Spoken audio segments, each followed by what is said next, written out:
Thanks, Minerva. So it's a pleasure to be here. Thanks everyone for staying late tonight. And thanks to the Church of Reseda for having us. So today I'm going to talk a bit about the Affordable Care Act. Well, the slides come up. I can usually wing it for at least 45 minutes, so we'll see what happens. So today I'm going to talk to you a bit about the Affordable Care Act, try to answer some of those myths and issues that you might be concerned with. I think, I try to be an objective voice for analyzing the law. I was involved in kind of the policy-making process as it was shaking out. And there are a lot of things in the law that I think will change the way insurance markets work, will expand access to care for individuals, but at the same time there are some glitches in the law that I think could be fixed. I think the political attitudes right now are such that even though there might be these small mistakes in the law that probably in a normal political environment would have been fixed in legislation over the past 3.5 years, unfortunately, every time there's a glitch, it becomes kind of an attacking point where the Affordable Care Act is viewed as a failure simply because there's this one issue that hasn't been addressed. So I'll kind of warn you about specific issues you should be concerned about and kind of thinking through as you make decisions. But I think on the whole, the law should make insurance more affordable for most of you who are maybe shopping around in the individual market or don't have insurance coverage. Those of you who are lower income will probably be able to apply and qualify for Medi-Cal now, whereas you couldn't this year. And then people with employer-based plans shouldn't see much change for the most part if you're already getting insurance through your job. So if we think about the ACA, as I like to call it, I haven't warmed up to the term Obamacare yet, primarily because Obama didn't really write the law. You could call it Baucus Care or Liz Fowler Care, who was like the main Senate staff person who wrote a lot of the provisions. It came out of a, maybe not a bipartisan process from a vote standpoint, but it certainly came out of a bipartisan process from a committee standpoint. So in the Senate and the House, there are 5 different committees working on this law, and they all kind of triangulated around a specific idea of having private market-based insurance solutions that would enable people to have a better chance of getting affordable coverage and protecting patients' rights and benefits. So I think that's the core thing to take away from the law, that it was created by this group of senators and House members. It was voted on by a majority of them. Obama happened to sign it into law, but there actually were lots of Republican voices contributing to the law, and there's a lot of provisions in there that Chuck Grassley tried to add in Senate Finance Committee and that Olivia Snowe added. So I wouldn't call this a Democrat bill. It ended up being kind of an amalgamation of lots of different policy issues. And it is a very comprehensive reform, but because it's this amalgam of all these different issues, and we've been waiting a long time in the healthcare industry for some reform package since 1965. So everybody who could threw their own little pet project on top. So that's why you end up with about 974 pages of language and some programs that are designed to deal with cost, and some programs that are designed to deal with quality, and some programs that are designed to deal with access. And they all they all may not work together in unison, but for the most part, I think they improve the system as a whole. All right, so at its core, I think you can kind of think of Obamacare and the ACA as attempting to address these 3 major issues. Often we think about them as the 3 legs of the stool: access, cost, and quality.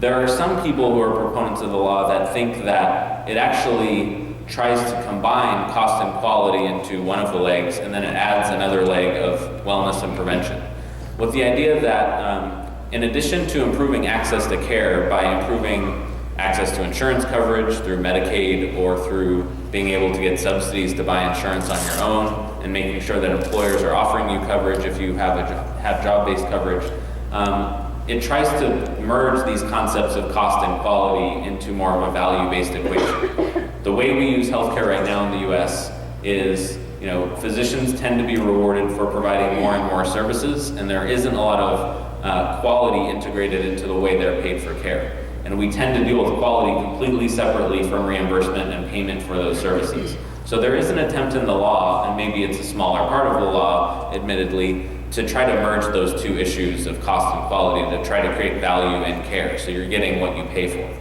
And then there's a small portion of the law that relates to wellness and community prevention, and unfortunately that's the part of the law that gets attacked a lot as well in the budget process. So in terms of improving access, we should see better incentives to purchase insurance, either by requiring employers to offer coverage to their employees, or by people being able to go out and shop on the individual market if they don't have an offer of coverage from their employer, and get tax credits to help them buy coverage. And then for those who are in lower income groups, under about $15,000 a year for a single person, under about $24,000 or $21,000 a year for a family of four, you could anticipate that those people would be eligible for the Medicaid program in our state, Medi-Cal. So those were the core parts of making sure that people had access to coverage. And then there's some experimentation and pilot programs related to cost and quality, which I'll touch on later in the presentation, that I think it's important to know about, because I think often there's this criticism made that it doesn't do anything about cost or anything about quality. And while that may be true in aggregate from a systematic level, there are some innovative ways to try to get at those issues in our healthcare system.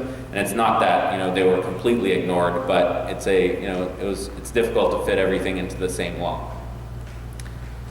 So there are several changes already in effect that I'm sure a lot of you are aware of.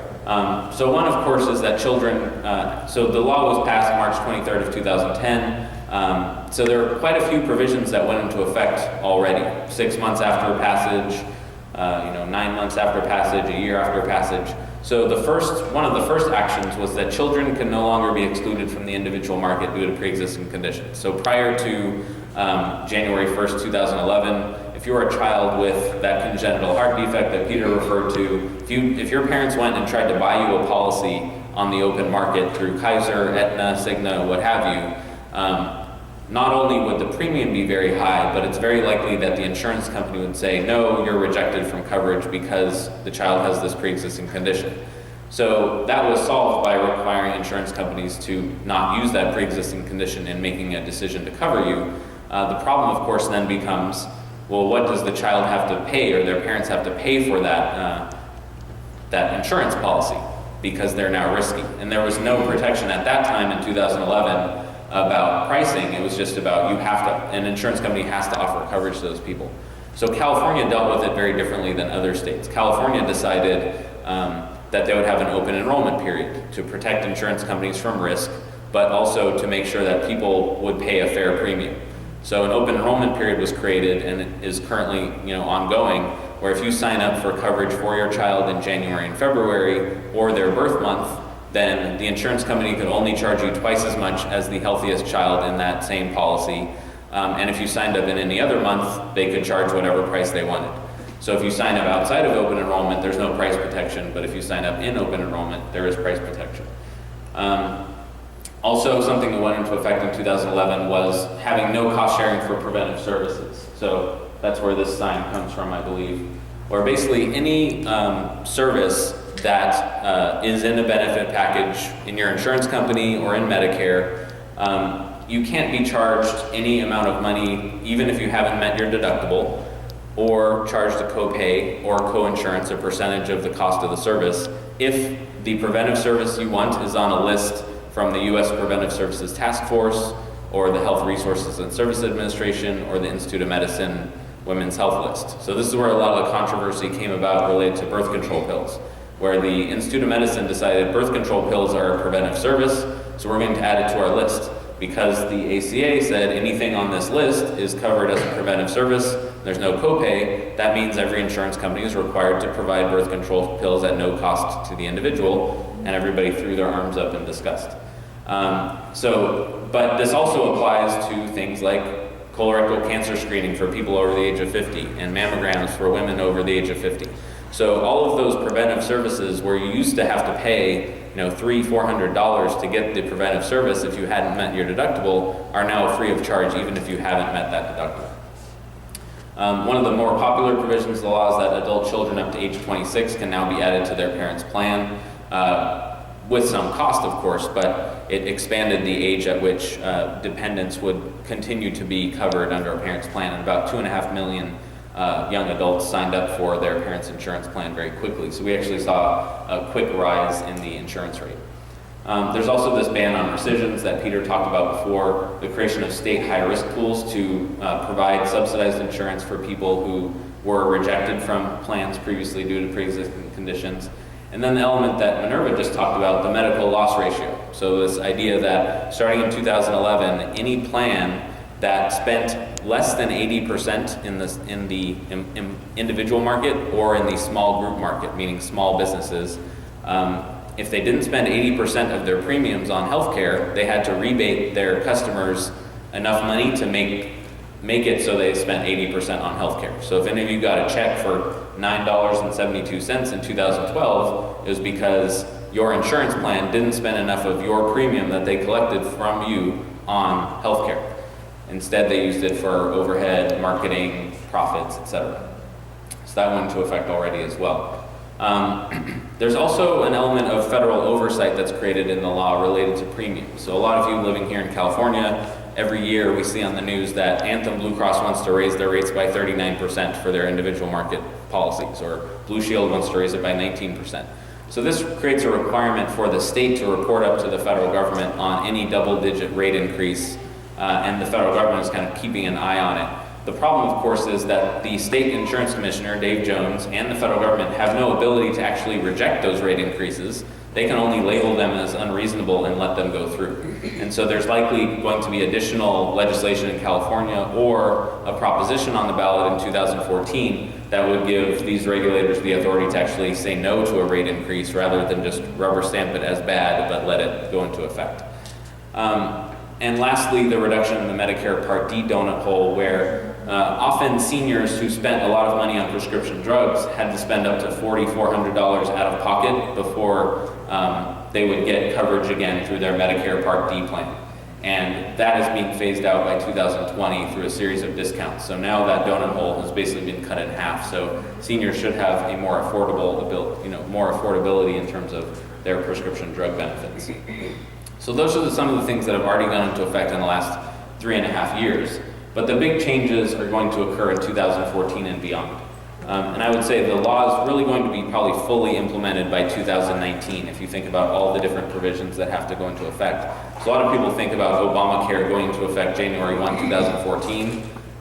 In actuality, it's a much longer process. However, the big insurance expansions and big insurance reforms are going into place this January. So we're waiting kind of anxiously here to see what happens from my perspective. So the core of the Affordable Care Act's access provisions are to expand Medicaid eligibility, require larger firms, employers to offer affordable coverage, and create these new health insurance marketplaces or exchanges to allow people to buy insurance coverage at a subsidized discount. So first, the expanding of Medicaid eligibility.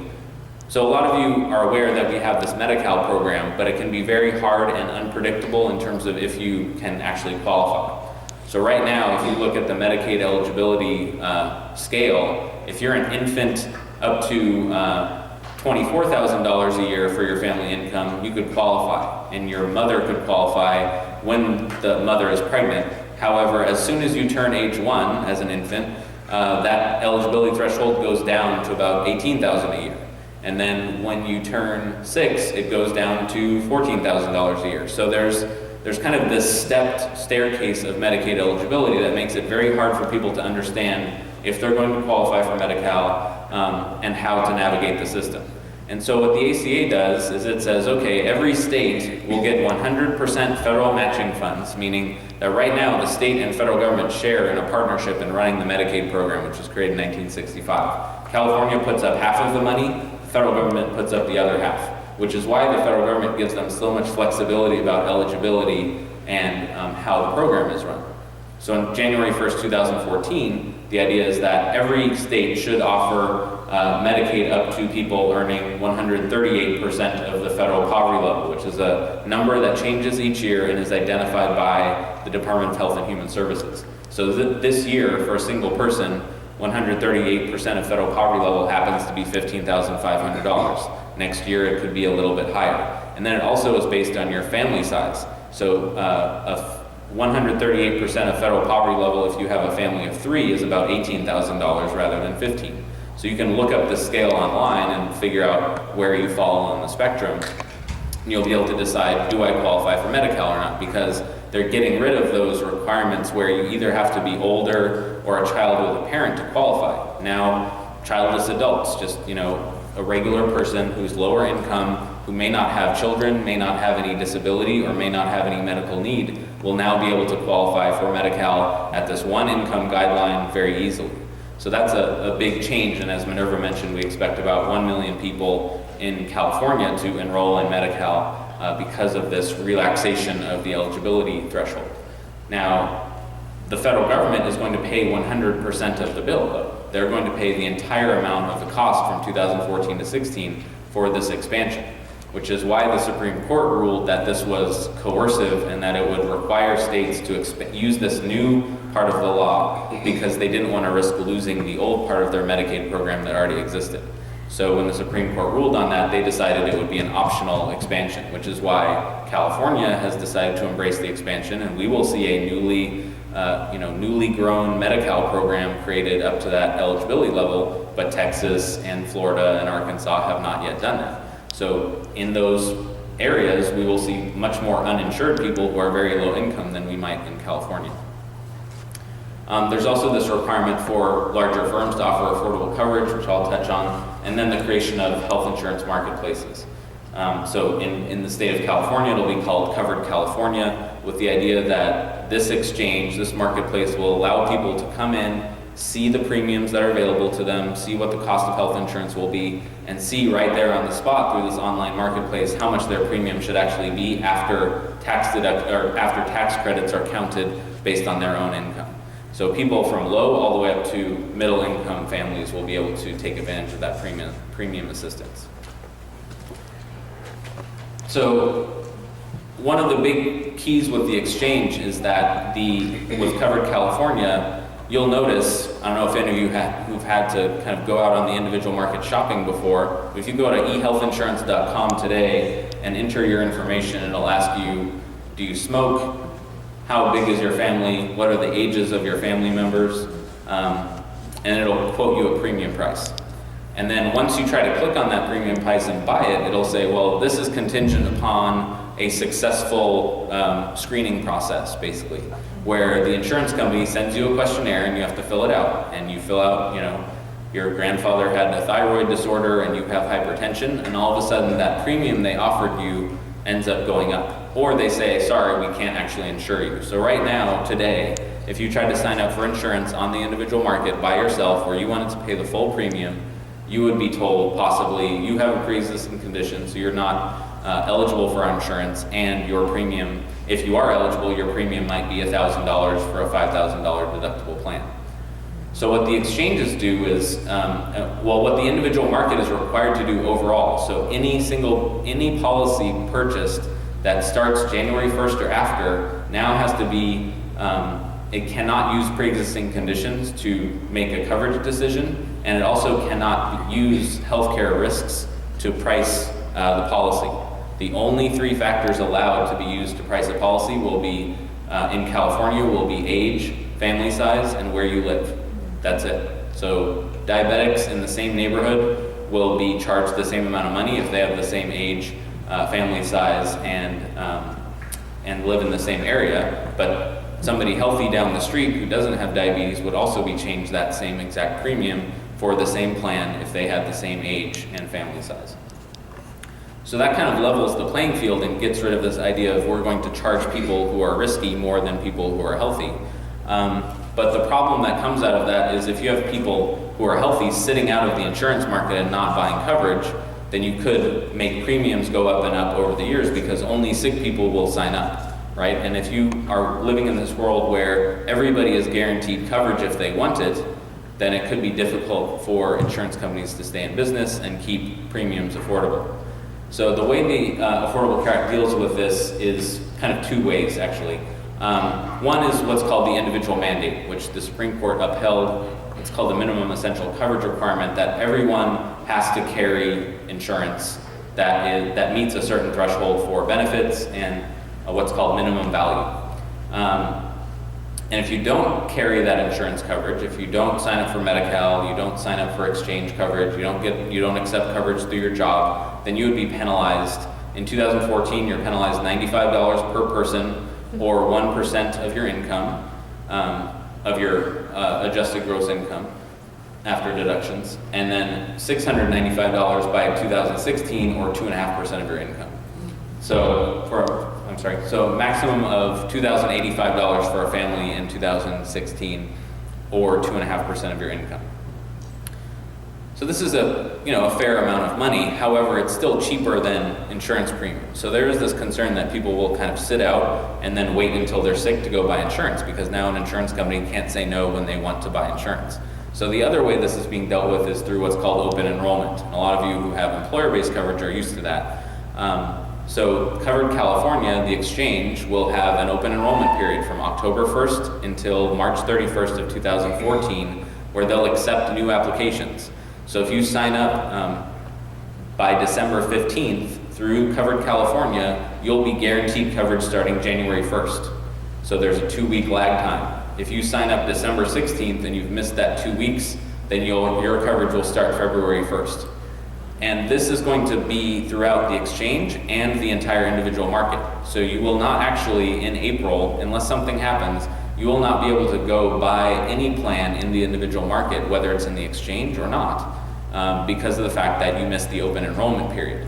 So there are some exceptions to this. So if you get a divorce, if there's a death in the family, new birth, you get married, you lose your job-based coverage, your income changes drastically, all of those things are special enrollment scenarios where they will allow you to buy coverage in Covered California or in the individual market overall. But everybody needs to make sure they know what kind of coverage they're going to get in 2014 and sign up during open enrollment, or take the employer plan they're offered, or sign up for Medi-Cal if their income is low enough.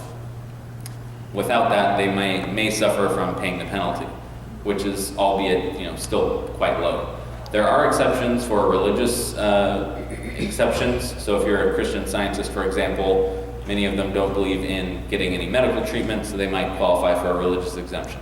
If you're a member of a religious co-op that shares in kind of healthcare costs by donating money into it and then paying out of this pool, you can qualify for an exemption. If you're a member of a recognized federal Indian tribe, if you're uninsured for less than 3 months, you wouldn't have to pay the penalty. If there's a financial hardship and healthcare costs are over 8% of your income, you don't have to pay the penalty. And if you're very low income, below the tax filing threshold of $9,750 a year, you don't have to pay the penalty either, because you're typically not filing taxes. So there are lots of ways to get out of the penalty, but there are quite a few ways where you would be charged the penalty if you don't buy insurance and are of a higher income. So in partnership with that penalty is this idea that there are additional protections for consumers that actually make insurance a good deal for folks starting in 2014. So Covered California is that health insurance exchange that will sell guaranteed coverage to individuals, families, and small businesses simply based on those 3 rating factors: age, location, and policy size. Smoking is actually allowed to be a rating factor in the law, but California decided to ban the use of smoking. So in some states, a smoker could get charged 50% more than a non-smoker, but in California, that won't be the case. So in California, somebody age 64 can only be charged 3 times as much as somebody age 18. If you live in a very high-cost location like San Francisco versus a low-cost location like LA, you can only be charged up to 50% more. And if you are in a family policy versus a single policy, you can only be charged 50% more. So basically they create kind of this 6-to-1 ratio of where premiums can be from lowest to highest. Whereas right now in the individual market, you often see a 20-to-1 ratio where they're using diabetes and risks, the pre-existing condition of being female, all those things to drive insurance premiums. So this is trying to level out that playing field. Unfortunately, it also means that people who are younger, who are able to buy really cheap, $75 policies with a $10,000 deductible now, won't be able to anymore, because they are moving the insurance equation from this to this. So it'll bring up young people to a higher premium and lower older people's premium.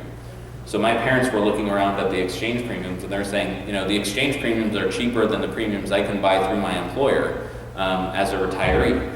So they they might find it more cost effective for them to go buy insurance, but they're also 62 years old. So they're getting more of a discount than younger people. So it will be this battle to make sure that the prices that younger people are given are fair enough and that they're somehow subsidized or attracted into the market so that our entire health insurance market can be stable with young people, healthy people, and older, sicker people all in the same market facing kind of pooled risk rather than risk of the premiums or the insurance market being unsustainable over time.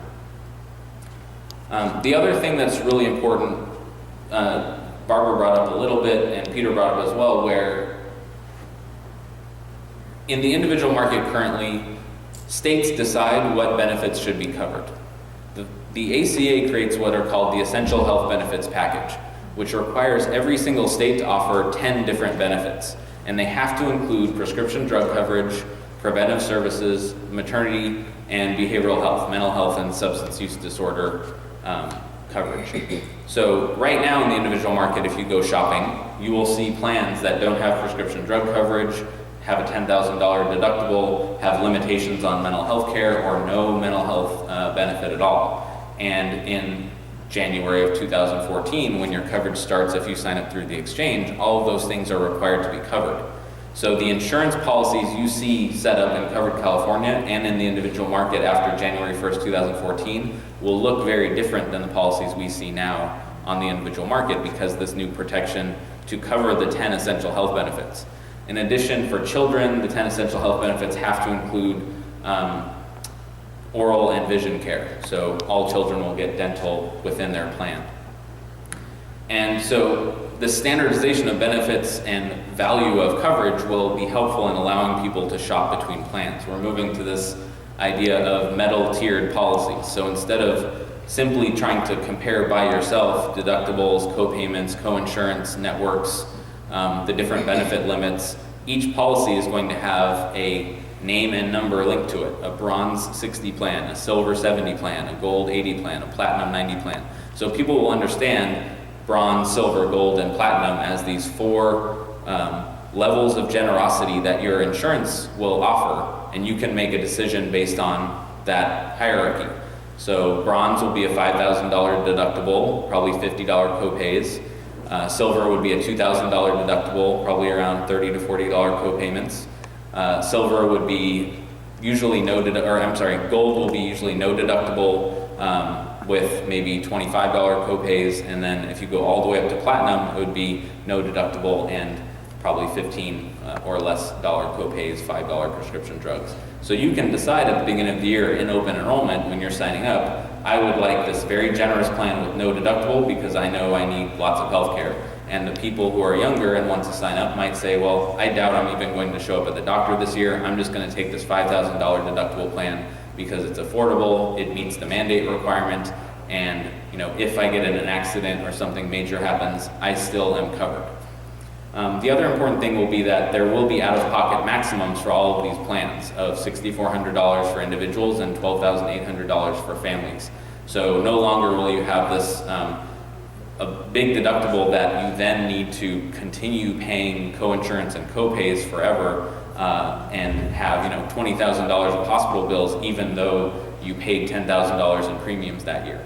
In addition, as was mentioned before by Peter, the annual out-of-pocket or annual maximums for insurers and lifetime limits are taken out as well. So there's no restriction that insurers can put on you in terms of level of spending on your behalf in a given year.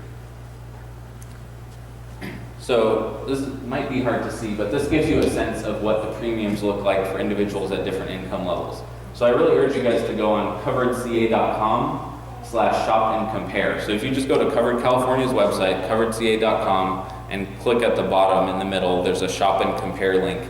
You can actually look at all the premium values. And I know I'm an odd person, and so I sit there and put in different people's income, and I look and see how much it would cost my parents and all this stuff, so I kind of understand how it'll work.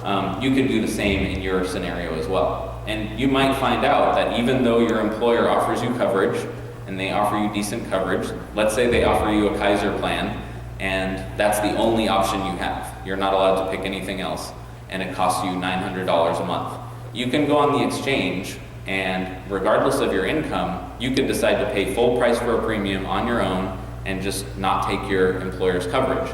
And you would probably have a lot more choices available to you, and surprisingly, a lot of the premiums are lower than what you typically see on the employer market. So for example, my wife and I have Health Net insurance through UCLA. My premium is the UCLA is paying $1,300 for my premium for a couple.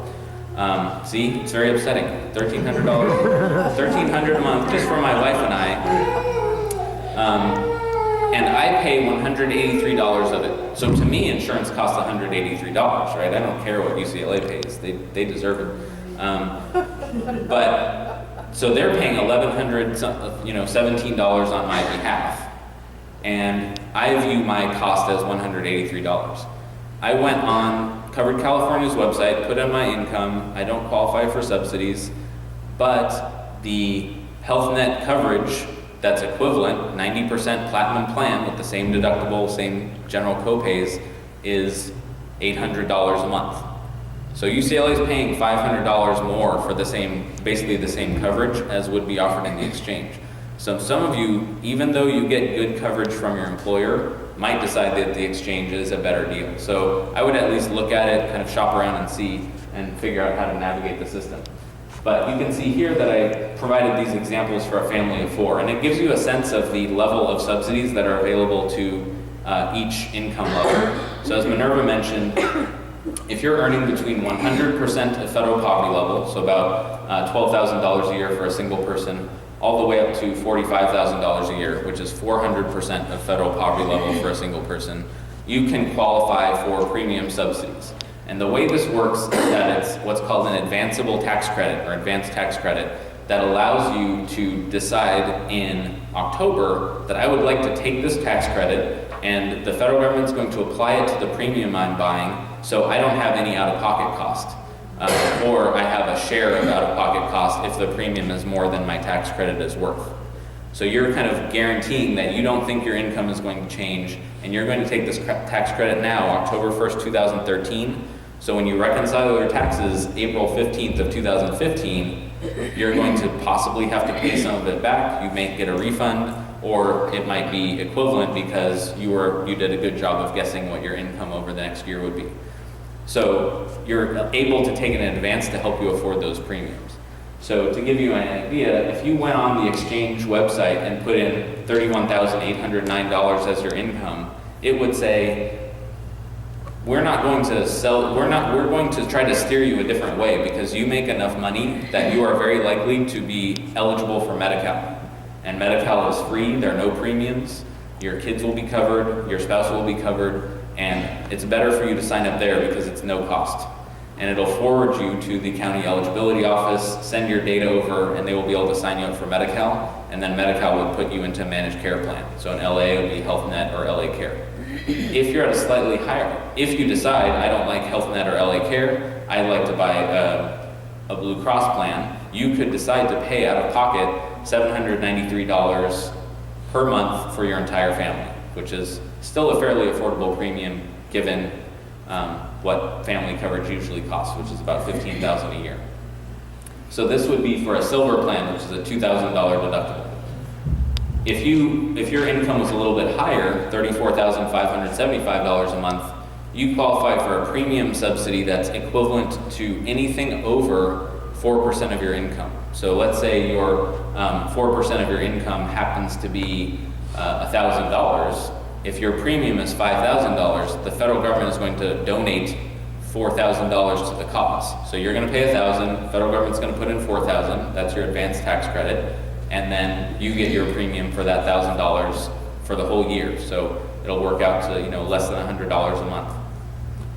As you go up the income spectrum, you can see that the premium subsidy cap gets a lot less generous, right? It goes from when you get up to about 200%, 2 times federal poverty level, it's 6.3%, and then by the time you get all the way up to 4 times poverty level, it's 9.5%. So depending on how much your premium costs, your subsidy will go lower and lower. So you can see by the end, Well, if you start at the beginning where you are right at 2 times poverty, earning $46,000 a year, the premium they want to offer you is $533, and your subsidy will be $298. So your out-of-pocket cost will be $235 a month, and you would basically be getting that credit from the federal government of $298 per month.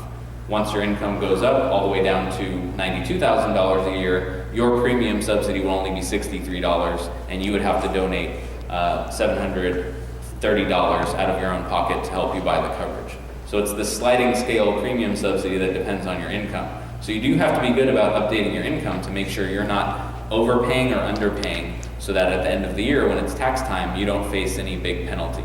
There are caps on the penalties you can pay, so it shouldn't be a concern for most people under, in those middle and low income groups. But if you get a huge raise, congratulations, but you may have to pay back the entire premium.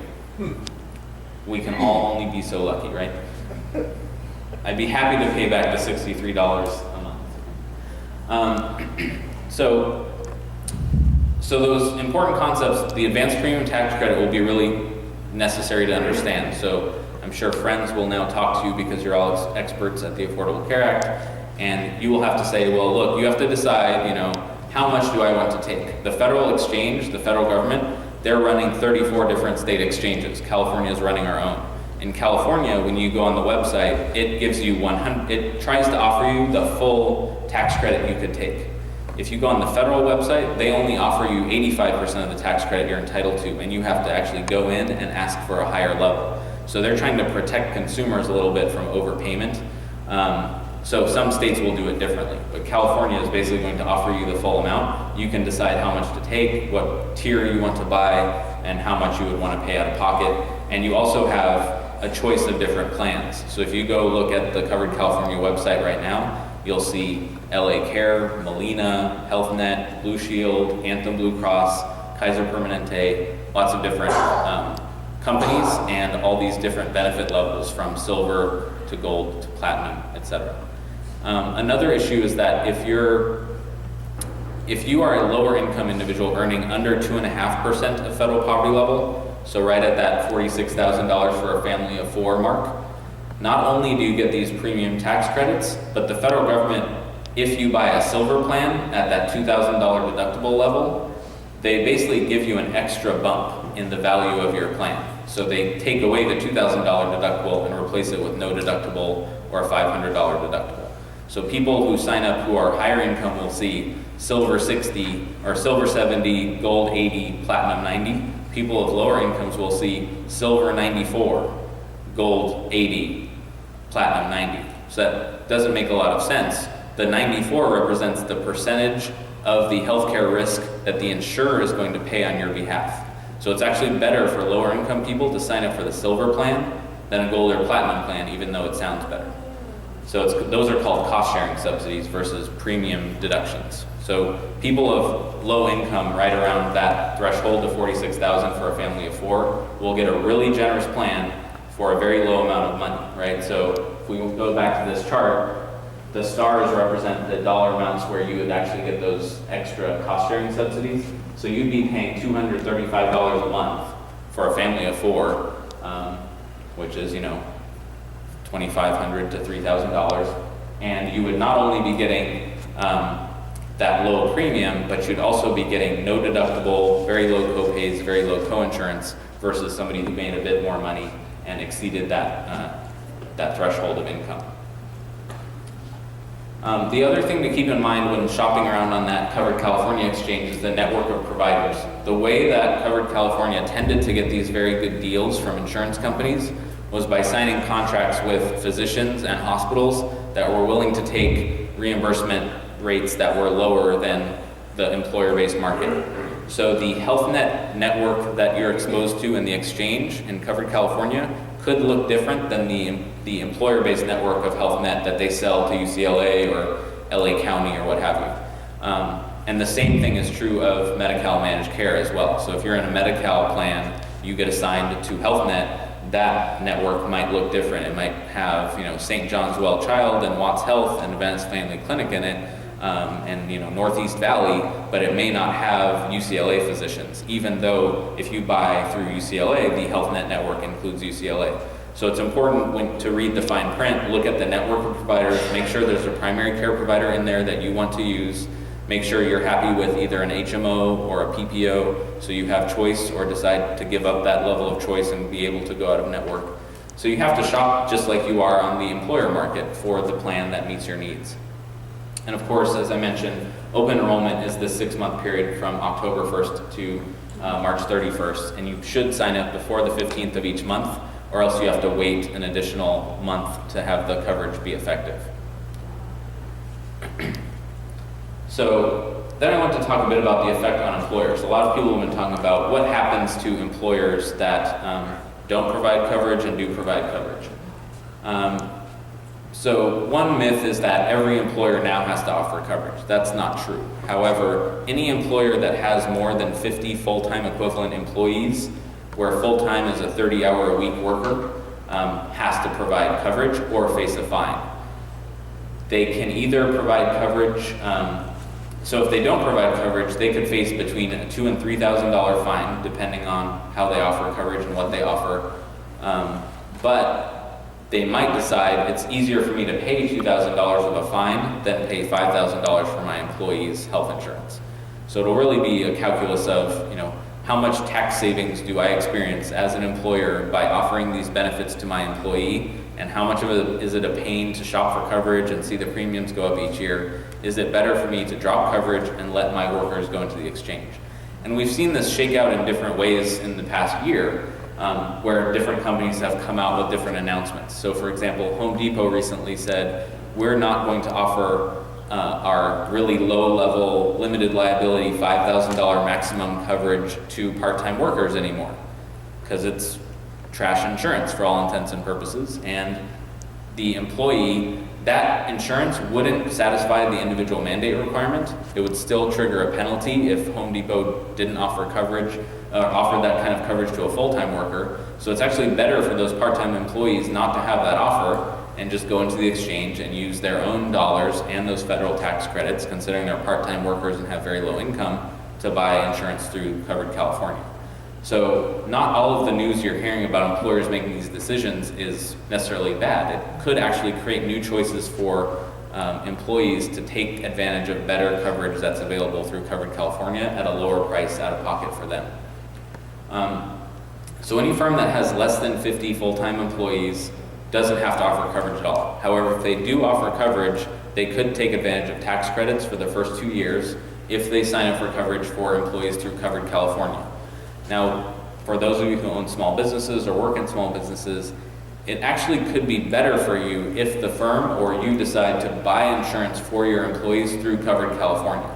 So right now, those of you who have small businesses, if you want to insure your 20 employees in a plan, let's say you go shopping and go talk to Kaiser, they'll say, well, you need to guarantee that 60% of your employees are going to sign up, and you can't offer any other choices because you only have 20 employees and we want as many enrollees as possible so we have a good risk pool, and so you can only offer one plan. So small businesses often only offer one plan to their employee, and they pass on a lot of their cost to the employee, where you have to pay half or more of the premium. With Covered California, if you sign up through their small business exchange, Covered California will ask you to pick a reference plan, which means you decide, yes, I would like to offer Kaiser to my employees. But all that does is set a benefit limit and a premium level, and then the employee gets to go into the exchange and shop around for coverage. So they don't have to buy Kaiser. You're just offering them the equivalent of Kaiser. They can then take that $500 a month and buy Blue Shield or Blue Cross. They would have to pay the difference if the coverage is more expensive, but it does offer a lot more choice that you usually see in a big employer rather than a small employer. Then if you talk about firms that have more than 50 employees, they can either not offer coverage at all and face a $2,000 per person penalty after the first 30, or they can offer coverage to some people. And if they offer coverage to some people, they're only penalized $3,000 per employee that actually doesn't take their coverage, goes into Covered California, and takes a federal tax credit subsidy. So this isn't the attack on big business that a lot of people paint it as, because The actual penalty is linked to people not taking insurance in the firm, going outside, using the tax credit, and then, giving them a 30-person holiday for if they don't offer coverage, and then only charging them a fine for people who use tax credits.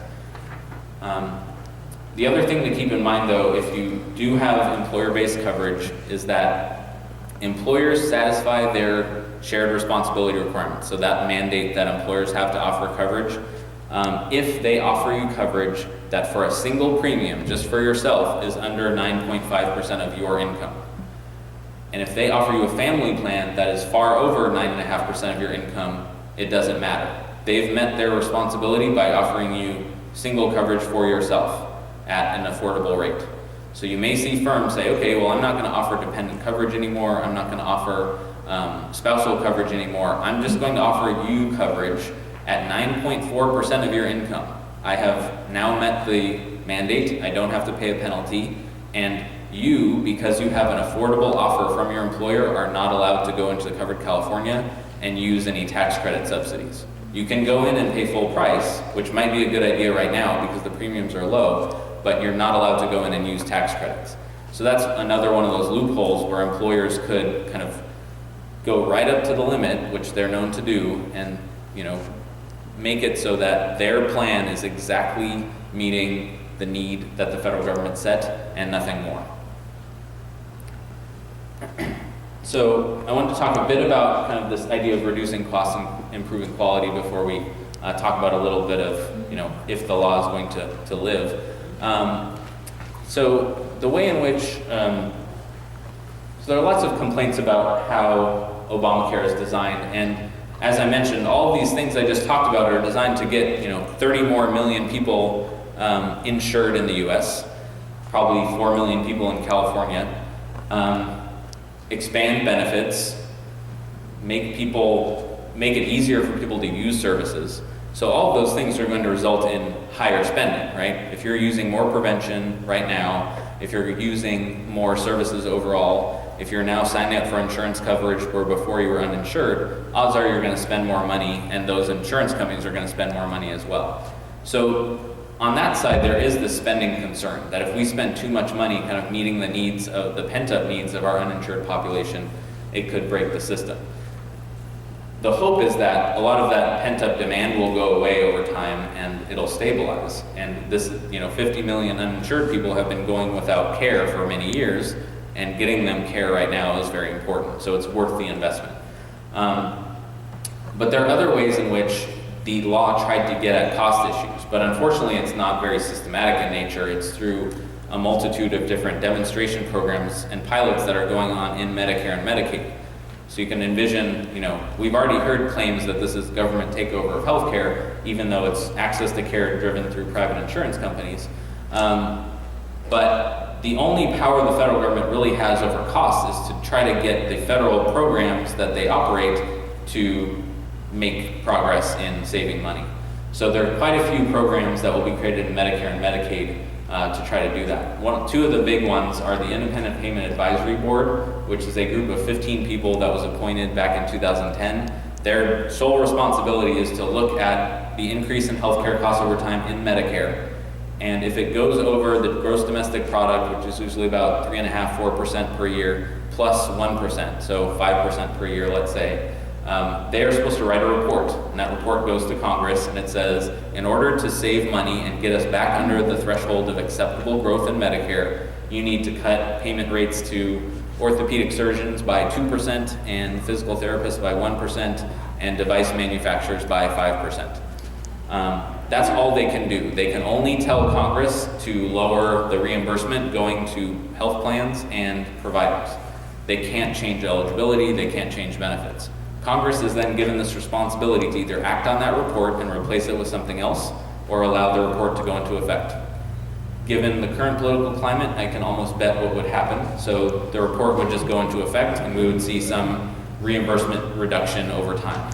So this is what, Paul Ryan has been calling a death panel for a couple of years now, when in actuality it's just this board that tries to reduce payment growth in Medicare. They're not actually making any cuts to the Medicare program. They're not changing eligibility to 67 or 75 or anything like that. They're just simply trying to reduce the level of growth in the program. with a very blunt instrument. The other big one is accountable care organizations. So some of you may be affected by this. Those of you who are over the age of 65 and Medicare have parents who are over the age of 65. There are about 250 different organizations out there, Cedars-Sinai, UCLA, Healthcare Partners, that are trying to kind of band together in these virtual networks. So if you can consider Kaiser as a very good example of an integrated delivery system that has an electronic medical record, good communication, protocols for dealing with specific diseases, most of our other providers don't have that type of ability and capacity. So the ACA tries to set up what are called accountable care organizations to allow providers to join together through contracting rather than mergers to share in benefits of savings in Medicare.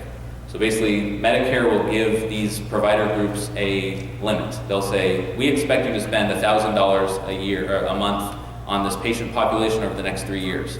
If you, as the provider group, save or only spend $800 a month over the next 3 years, you get to keep half of the profit generated. So it's what's called shared savings. So it's a way to get private organizations, private providers to have a stake in improving quality because they have to report on certain quality measures, but also saving money for the program. So we'll see a lot of kind of innovation there. In addition, there are some elements of the law that change the way hospitals are reimbursed for readmissions. So if a hospital has lots of people that are re-hospitalized within 30 days after pneumonia or after a heart failure admission, if the hospital does a bad job of keeping them out of the hospital for the next 30 days, they end up on a list. And if you're on that list, you could have between a 1 to 3%, from a 0 to 3% reduction in your Medicare reimbursement for that year. The idea being that if you sent in a bill for $100 for a service, you'd only get $97 back if you were a hospital that was a bad performer on these readmissions. So you'll often hear about Medicare cuts going into effect. In actuality, what most of the cuts in the ACA do is that it reduces the level of reimbursement that is going to Medicare providers, but it tries to replace them with something else. So if you perform well on certain quality measures, you get it back. So they're trying to use these bonuses and additional amounts of money to reward high-performing hospitals and providers over low-performing ones. So you can't really paint it as an overall cut. You have to paint it as this attempt to try to align cost and quality in a way that improves value. And they really are in their infancy. There are lots of critiques of them, but the idea is that we're going to move away from this idea of simply giving whatever people charge for Medicare, whatever people charge for Medicaid, and actually making it linked to the quality and outcomes that they deliver. Connect, where basically the state is, I think in 10 different counties, including LA, is hiring HMOs to deliver care in a more integrated way to save money and also improve quality at the same time. So if you were a fee-for-service Medicare beneficiary in Part A and B and a Medi-Cal beneficiary at the same time, they'll try to recruit you into LA Care, the HMO, and improve the delivery of care. So it could constrain the network of physicians you go see, but it could also improve health, improve outcomes, and maybe cost less money. And there are lots of elements of trying to kind of improve communication and team-based orientation for physicians, nurses, and other members of the healthcare team, rather than simply be so physician-focused. So I did want to touch briefly on these potential attacks to the ACA.